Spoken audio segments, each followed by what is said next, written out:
On Thursday night in the first full round of the NCAA men's basketball tournament, UMBC took down Virginia 74-54. It was the first time in the tournament's long history that a No.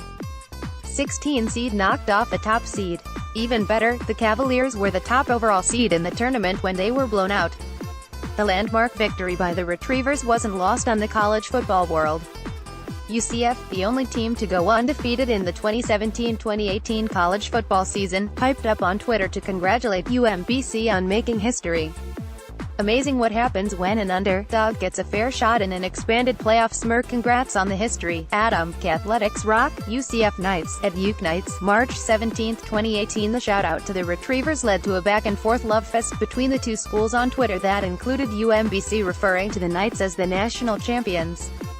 Both programs' social media directors had some fun with the situation. The exchange on Twitter came on the heels of more significant news. Recent report from Joyce Julias. The report, commissioned by the school, found the Peach Bowl run last season to have been worth as much as $20 million in advertising for the school. This, of course, is an estimate and not actually something that the school saw in terms of real profit. Rather, this is one agency's attempt to put a dollar figure on the fluky effect that comes from landmark performances like the Knights' journey to 13-0. Don't get lost in the dollar figure listed. What it reveals is that UCF remains relevant even as March Madness rages. Even if it is a bloated figure from a partisan source commissioned by the school as part of its PR campaign after the big season, it is hard to argue against the notion that running the table provided some net popularity gain for the Knights. UCF has enjoyed plenty of talk about its team, even months after the end of the CFB National Championship game.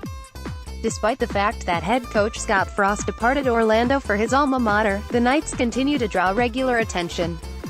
Months after the Peach Bowl, even the NFL added fuel to the fire, honoring the Knights at a ceremony during the Pro Bowl weekend. Especially with March Madness underway, the Knights were bound to get renewed attention. But the UMBC upset revealed the starkest possible contrast between March Madness and the college football playoff. In one, 68 teams enter the tournament and all have hopes of making it through the single elimination field alive to the end. In the other, only 4 teams get a shot at playing for the crown.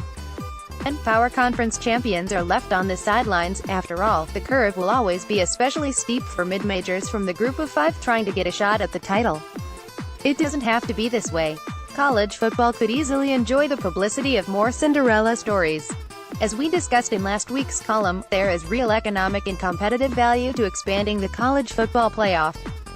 UMBC offered an additional reason to consider an expansion of the field beyond the 4 teams that get in now. On one hand, those opposed to an expanded playoff can look at the fact that it took 34 years before a No. 16 seed managed to pull off the upset of a top-ranked opponent in the opening round. That dismissive outlook sees the rare win by a bottom 3 seed as an anomaly rather than something to be celebrated. On the other hand, the fact that there were 133 games featuring a 1 versus -16 matchup demonstrates that even the smallest schools can dream big. Even if just for one night, the chance exists for Cinderella to pull off one shining moment in a way it simply doesn't in college football. March Madness shows what real opportunity can look like for college sports. The gulf between Power 5 and Group of 5 teams is nowhere near as wide as the major conferences want college football fans to believe. A long track record of victories in New Year's Six games as well as in earlier BCS Buster Showdowns shows that opportunity begets success. An expanded playoff would afford the sort of drama that just cannot be replicated by one-off bowl games. The biggest roadblock to a more expansive playoff system has always been the tradition of bowl games. In an alternate universe, the emergence of these games would have been folded into a bracket system long ago. These games were hardly an inevitable outgrowth of the sport. Rather, they are an appendix that continues to exist within the college football body. But a postseason structured around a playoff wouldn't have to bowl games. There would undoubtedly be a contraction from the calendar. The number of bowl games has ballooned in the 21st century. Already we have seen some games like the Poinsettia Bowl fall by the wayside. But the exhibitions that survived an expanded playoff could still exist as the consolation prizes they have already become.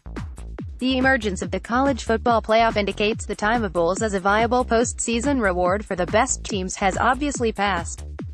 While fun, these games offer neither a shot at a championship nor real equality of opportunity. It is only a matter of time until we see the playoff expand to 8, 16, and possibly